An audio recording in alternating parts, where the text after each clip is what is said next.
जय हिंद फ्रेंड्स। सिद्धार्थ भैया के इस एपिसोड में आप सभी का स्वागत है। अड्डा 24/7 के आईएएस यूट्यूब चैनल पर आज बात होगी इस ट्रायंगल लव स्टोरी की। वो ऐसे बनाते हैं ना, ऐसे ऐसे लव एंड ट्रायंगल।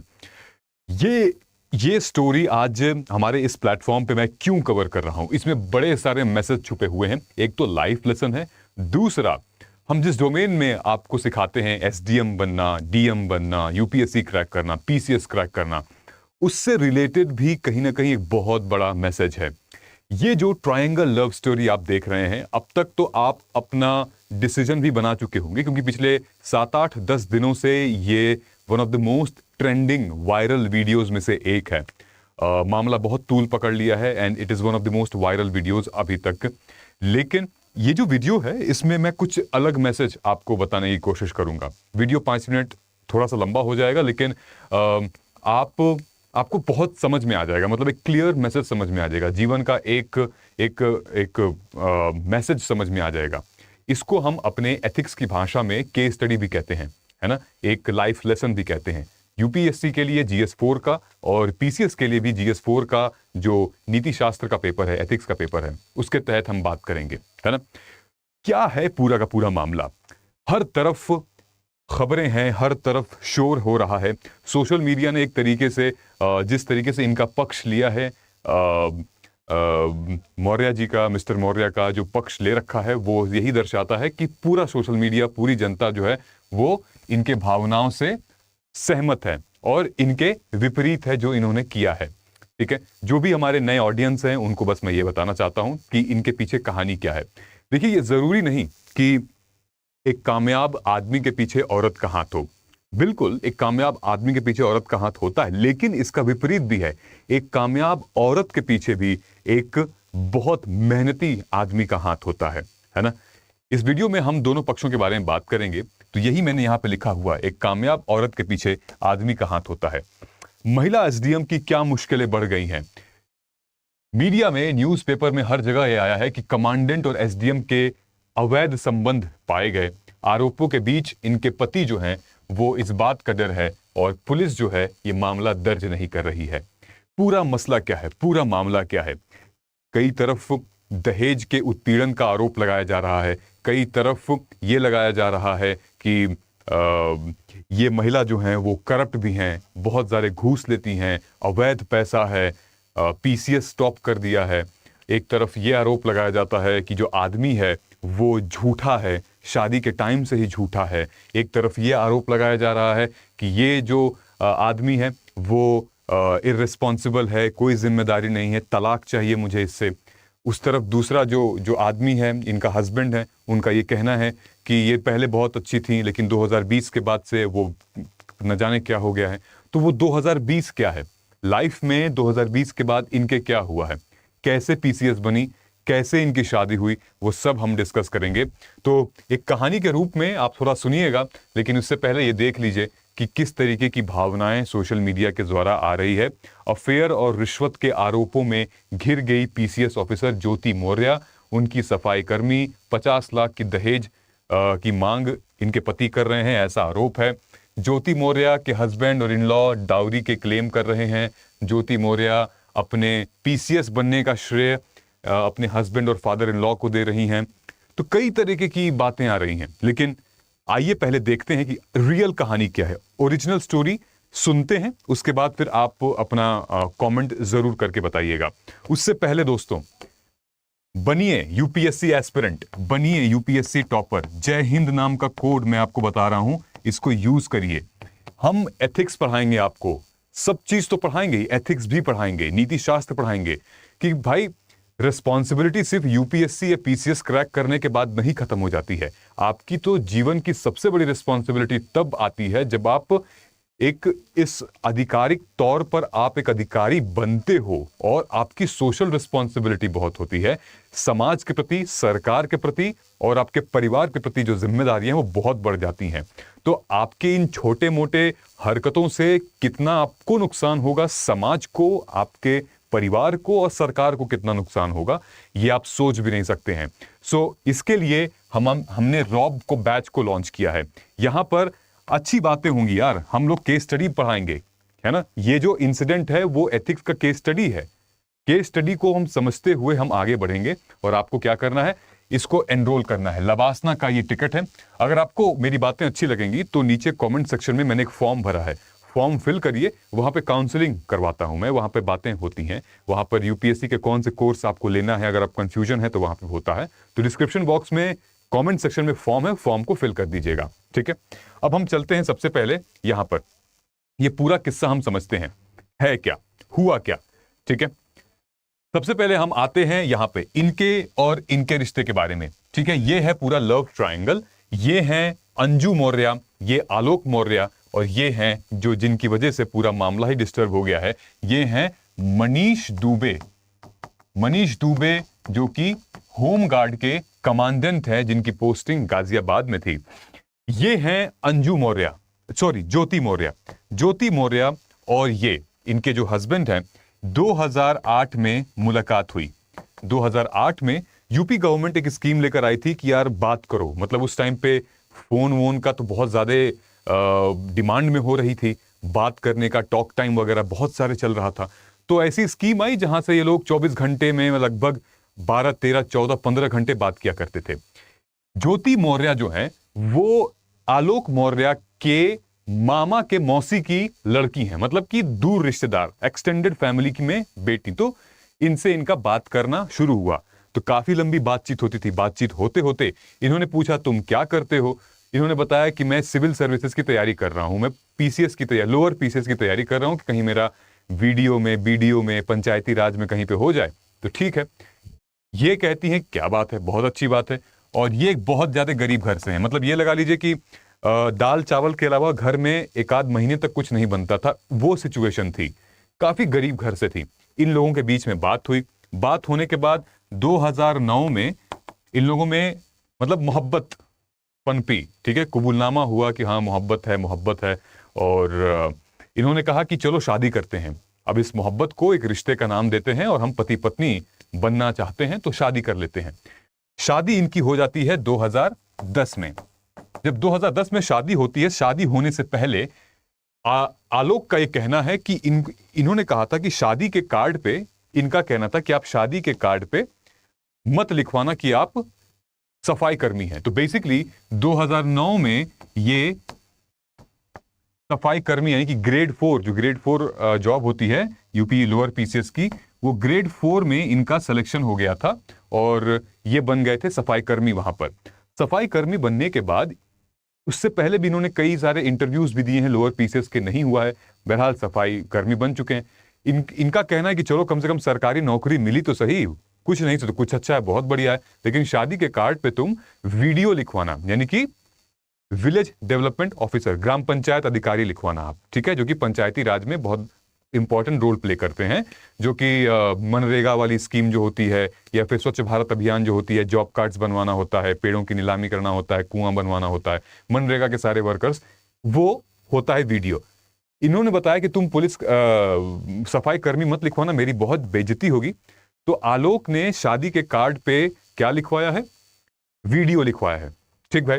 अब शादी हो गई इनकी। शादी होने के बाद ये इनको लेके इलाहाबाद चले गए। तो ज्योति और आलोक इलाहाबाद गए। इलाहाबाद में सिविल सर्विसेज की तैयारी चल रही थी। इन्होंने कहा मुझे भी पढ़ना है। ज्योति ने कहा मुझे भी पढ़ना है। ज्योति का अच्छा किताबी ज्ञान अच्छा था, काफी अच्छा इनको एनालिटिक्स था। तो 2011 से लेकर 2014 तक ज्योति ने तैयारी की। उसके बाद ज्योति ने 2015 में पीसीएस का एग्जाम दिया और 2016 में मेरे ख्याल से इनका सिलेक्शन हो गया था। 2015-16 में सिलेक्शन हो गया और 16th रैंक आई थी और महिलाओं में ये तीसरे नंबर पे आई थी। तो बहुत ही अच्छी रैंक, बहुत अच्छा सक्सेस। लेकिन इनका पूरा श्रेय इनको जाता है और इनके ससुर जी को जाता है। तो ज्योति का कहना यह है कि मेरे हस्बैंड और मेरे फादर इन लॉ की वजह से आज मैं सक्सेसफुल हूं। उन्होंने मुझे बहुत मदद किया है, बहुत मेंटरशिप की है, बहुत पढ़ाया लिखाया है और मैं कृतार्थ हूं, मैं ऋणी हूं, मैं बहुत सम्मान करती हूं इन लोगों का। 2015 के बाद 2018 में मेरे ख्याल से या 16 में मुझे ध्यान नहीं है, इनकी जुड़वा डॉटर्स पैदा होती हैं, बेटी पैदा होती हैं। तो संसार में एक अलग ही खुशी आ जाती है और जिम्मेदारियां बढ़ जाती हैं। लेकिन इसी बीच 2020 में कुछ और होता है। तो 2020 में, अब यहां लिख देते हैं 2022 में एंट्री होती है। 2020 में इनकी मनीष दुबे जो होम गार्ड के कमांडेंट हैं, गाजियाबाद में उस टाइम पोस्टेड थे, ठीक है। ये पोस्टेड थी कौशाम्बी में, ठीक है। जब ये गाजियाबाद में थे तो ये कौशाम्बी में पोस्टेड थे, यूपी में। उसके बाद एक दिन क्या होता है कि मनीष जो आलोक इनके हस्बैंड हैं वो जाते हैं कौशाम्बी में इनके आवास पे, क्योंकि इनकी जो नौकरी थी वो इलाहाबाद प्रयागराज में थी, वो अपना सफाई कर्मी वाली, और इनकी जो नौकरी थी वो कौशाम्बी में थी।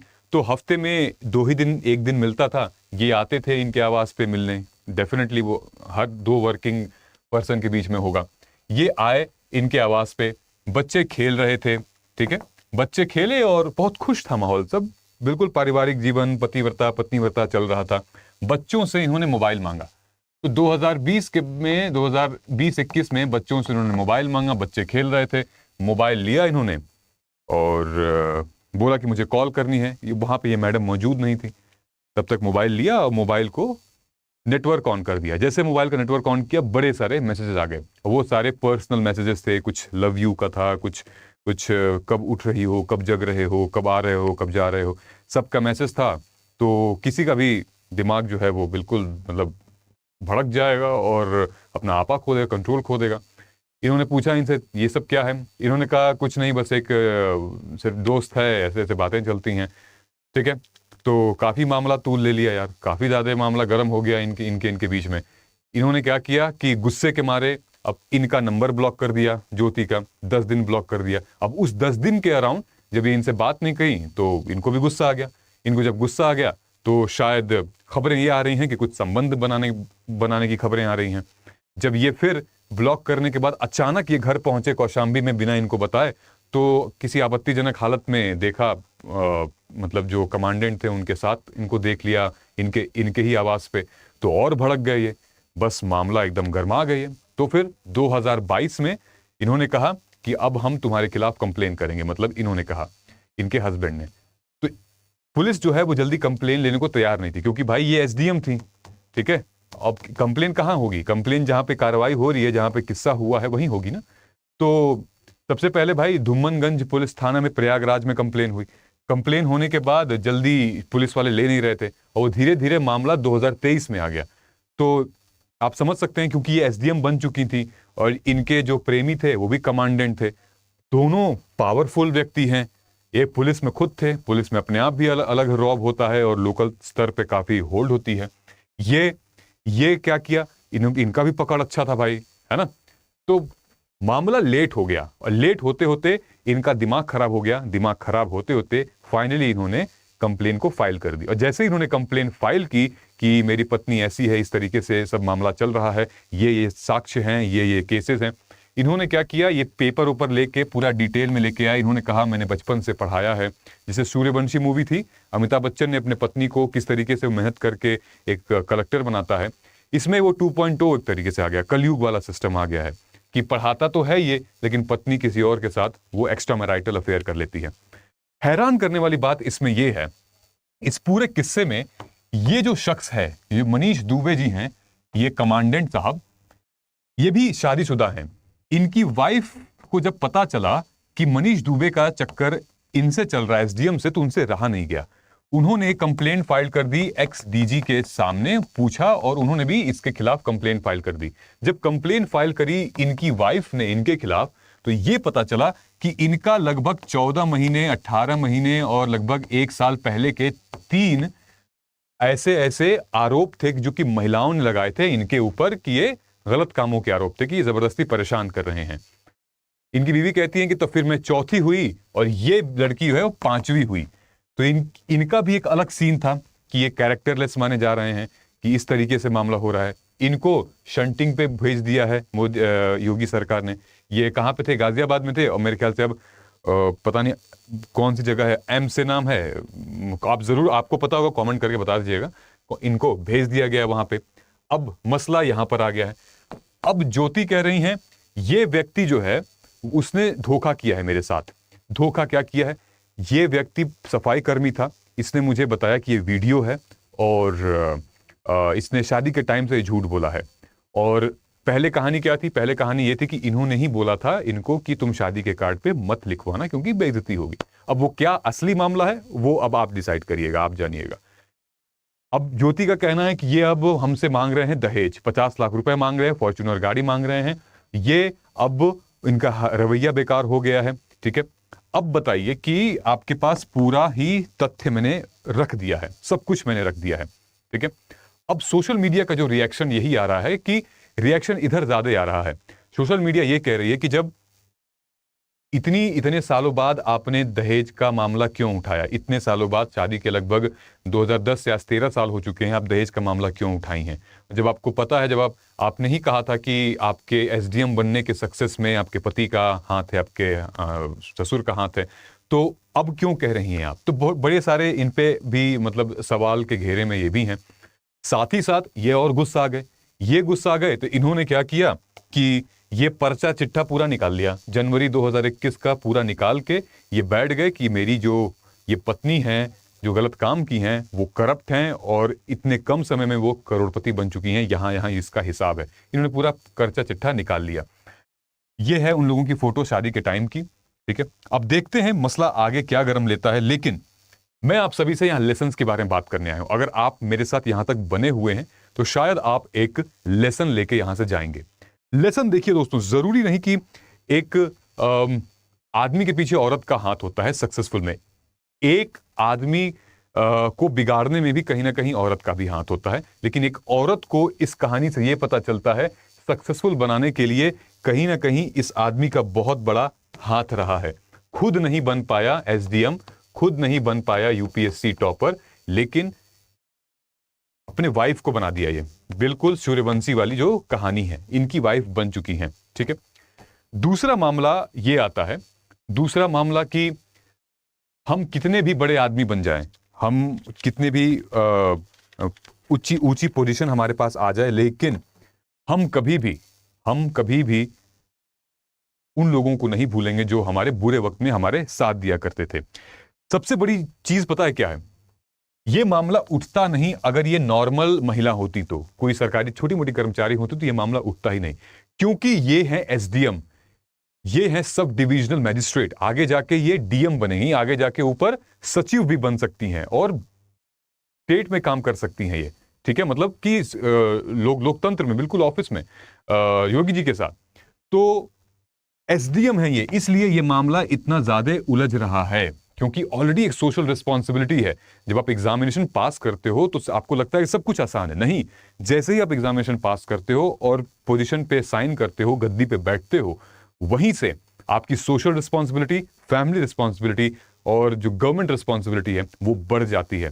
आपका छोटा सा कदम भी ना पूरे भारत के लिए एक मैसेज बन जाता है, चाहे वो गलत मैसेज हो चाहे अच्छा मैसेज हो। तो आपको इस रिस्पॉन्सिबिलिटी के साथ चलना पड़ेगा, इस ध्यान में रख के आपको चलना पड़ेगा। आपकी जो family life versus personal life है उसको बड़ा ध्यान देना पड़ेगा। ये पूरे मामले में इनके पर्सनल लाइफ की धज्जियां उड़ गई हैं। मतलब प्राइवेट मैसेजेस, प्राइवेट कॉल्स दिखाना, वो लव यू का मैसेज, वो दिल का मैसेज, मतलब कि कितना बेकार लगता है जब दो लोगों की बातें सार्वजनिक हो जाएं पूरे के पूरे दुनिया में, वो भी इश्क मोहब्बत से रिलेटेड, शारीरिक संबंध जैसी बातों को, तो कितना बेकार लगता है ना।